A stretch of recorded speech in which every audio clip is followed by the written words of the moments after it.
Désolé, j'ai pas de bande dessinée du petit Spirou.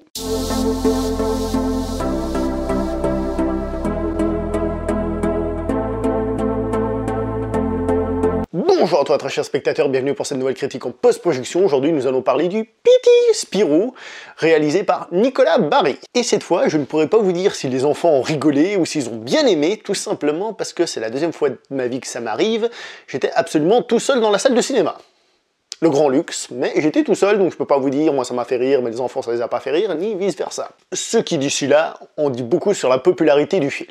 Alors, quelle note je donne à ce film? À ce film, je vais lui donner la note de 3 sur 10, parce que c'est pas bon, c'est pas bon, c'est pas bon, c'est pas bon, c'est pas bon. C'est pas bon. C'est pas bon. C'est pas bon. Si vous suivez les vidéos de cette chaîne, vous m'avez sans doute déjà entendu dire « Je ne m'attendais pas à rigoler dans ce film, et pourtant j'ai rigolé ». Et ben dans ce film, c'est un petit peu différent, parce que je ne m'attendais pas à rigoler, et ça tombe bien parce que j'ai absolument pas rigolé. J'ai même pas souri, rien du tout. Ce qui pour une comédie est évidemment un gros handicap. Les adaptations de bandes dessinées à sketch, c'est-à-dire des petites histoires qui font 1 ou 2 pages, qui sont rigolotes sans plus, a donné au cinéma des choses très sympas, comme Les Profs, numéro 1, pas le 2, parce que le 2 était centré sur le personnage de Kev Adams, voilà, tout est dit, et du très mauvais, comme Boule et Bill. À savoir que j'ai pas vu Boule et Bill 2, parce que le premier m'avait paru être une merde, donc du coup j'ai pas voulu voir le 2. Et donc l'un des soucis lorsqu'on adapte une bande dessinée à sketch dans un long métrage, c'est qu'il faut évidemment pondre une histoire longue, et sans doute plus profonde, plus intéressante.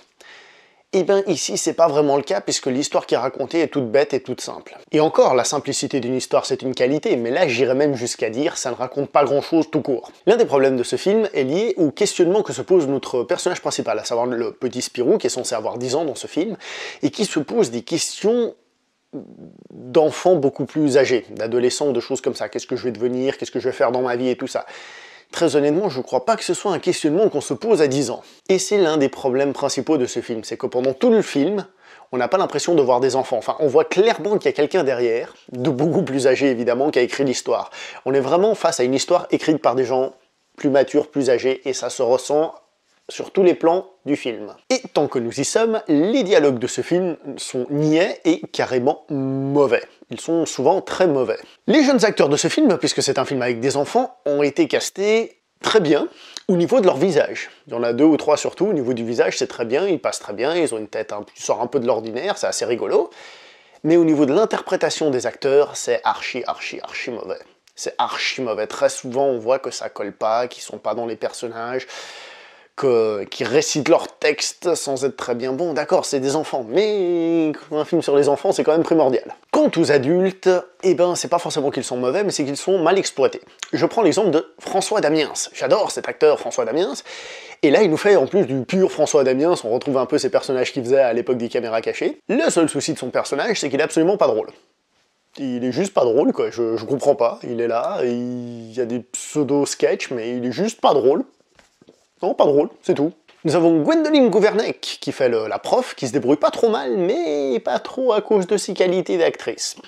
Ceux qui ont vu le film, vous comprendrez, c'est parce que on voit ses nichons, ses trucs et ses machins. Mais en tant qu'actrice, il n'y a rien de révolutionnaire là-dedans. Le personnage interprété par Philippe Catherine, qui, en plus de pas être drôle non plus, parce que le film n'est pas drôle du tout dans ses personnages. En plus, il fait un personnage que j'ai trouvé cliché, mais surtout mal cliché.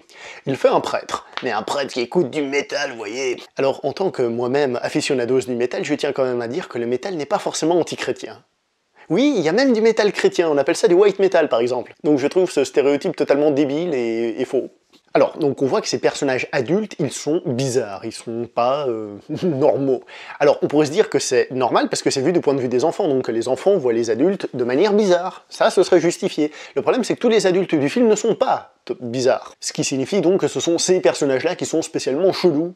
Alors, j'ai dit que le film avait été écrit par des adultes et que ça se sentait pendant tout le film, ce qui est totalement vrai. Et au bout d'un moment, dans le film, déjà assez avancé, on atteint enfin cette espèce de magie niaise, enfantine qui donne du dynamisme. Il y a la scène où les enfants cherchent des objets, par exemple, où ils vont parler à une première personne qui leur dit « Ok, je te donne ça, mais seulement si tu me donnes ça », alors pour chercher ça, ils vont voir un autre qui lui dit la même chose, etc., etc.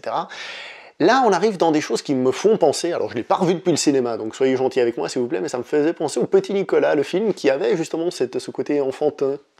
dans mes souvenirs du moins. Il y a aussi la scène du film où il passe en mode commando pour aller voler une clé le soir avec des masques et tout. Là aussi c'est très enfantin, un peu justement rêverie enfantine et tout ça. C'est pas mal du tout. Seul souci, c'est qu'en fait, pendant tout le film, on nous présente pas des enfants comme ça. On nous présente des enfants normaux, on va dire. Et tout d'un coup, dans le film, les mecs, ils font quelque chose de commando, ils s'introduisent dans l'école la nuit et tout. Et en fait, ça colle pas avec tout le reste du film.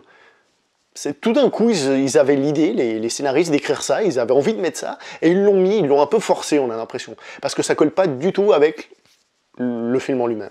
Un autre truc qui serait encore avec cette idée un peu naïve, enfantine, rêverie et tout ça, c'est la fin, qui est le climax de fin, mais qui est mou du genou. C'est mou du genou.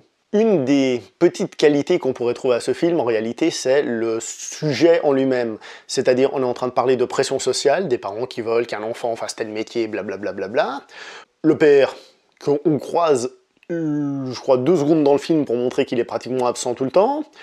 Le grand-père qui est porté sur l'entrejambe, ça c'est pas forcément entre guillemets un défaut, je veux dire, beaucoup de monde sont comme ça et on appelle ça être normaux de nos jours. Le prêtre est aussi intéressant puisqu'on parle du fait qu'il a peut-être un fils. Enfin, on fait plus que d'en parler, on nous le dit carrément à la fin. Donc en fait, ce film, sous ses airs de comédie pas drôle, il a quand même un petit côté social.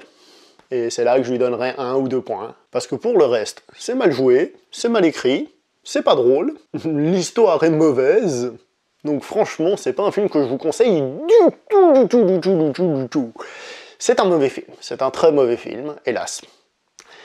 Donc voilà, je rappelle que pour les enfants, je peux pas vous dire s'ils ont trouvé ça sympa ou pas, j'ai pas eu d'enfant test sous la main. Ça fait un peu chelou dit comme ça. Bref, c'est tout pour cette critique en post-projection. On se voit prochainement pour une prochaine critique ou une prochaine vidéo tout court, peut-être un autre sujet.